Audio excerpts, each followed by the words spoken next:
Hey, what's going on, guys? Goose here, man. Before I get started, if you're new to the channel, make sure you like, subscribe, ring the bell, click all notifications so you get notified when we go live. We were live last night doing the LSU game.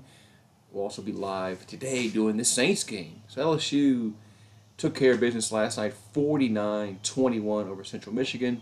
They went out and they did what they were supposed to do. They got up really early in this game. They led by 35, I think 35-7 at halftime.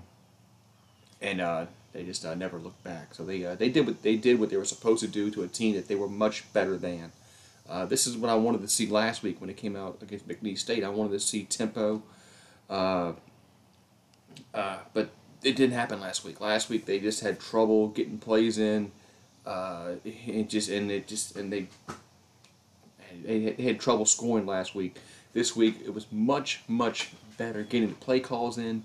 The tempo was much better. They were getting on the ball, and no, they were running that Joe Brady offense that Ed Orgeron keeps talking about, which I don't like that terminology, Joe Brady offense. I mean, it's not his offense.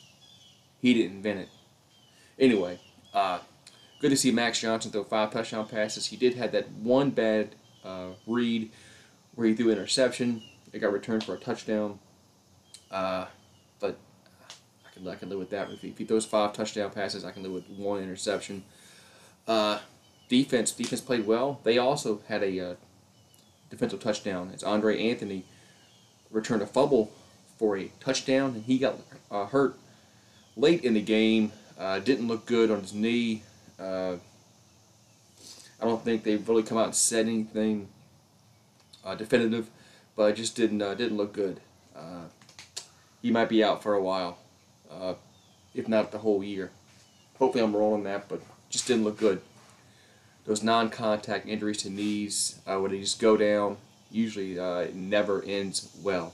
So yeah, so what worked well for LSU yesterday was the passing offense. So they threw 5 touchdown passes. Max Johnson was awesome last night as he threw for 372 yards through the air. Great day for him. Receiving, Smith, man, Deion Smith. I mean, freshman, came in and he caught 5 passes for 135. Besh caught 5 for 81. Thomas, another freshman, he had 2 for 50. Lee, 5 for 49 yards. Devontae Lee's a junior, but good to see him get some action.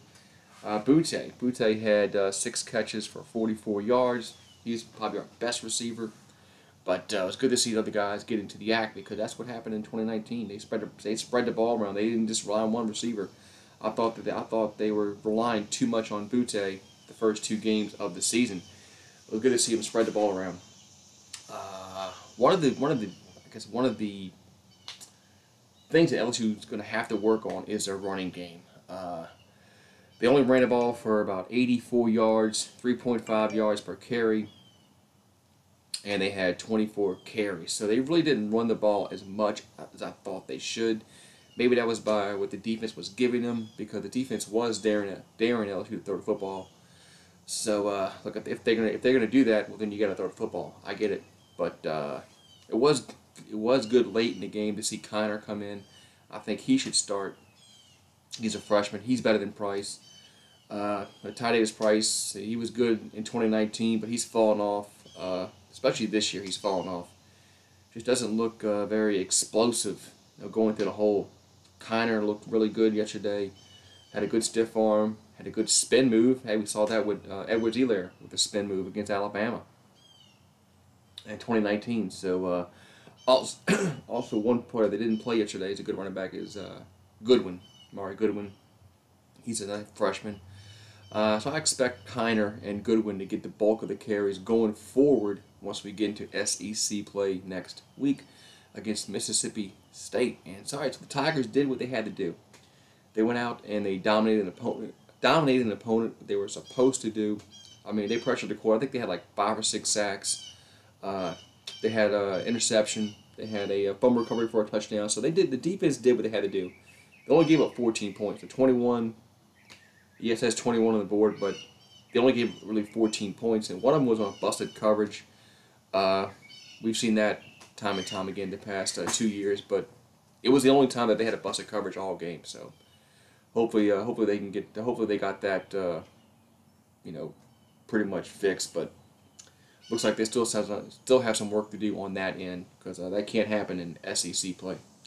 All right, man. So Tigers win 49-21. Next week they go on the road to Starkville to play Mississippi State. Mississippi State beat us last year, so we are gonna want some revenge because they beat us pretty good last year.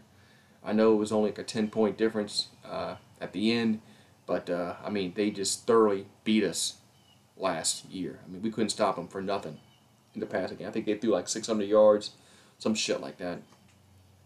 Costello just torched us, and our defense just was not ready to play last year. Hopefully they'll be better prepared this coming Saturday, excuse me. All right, guys, I'll talk to you next time, and go Tigers.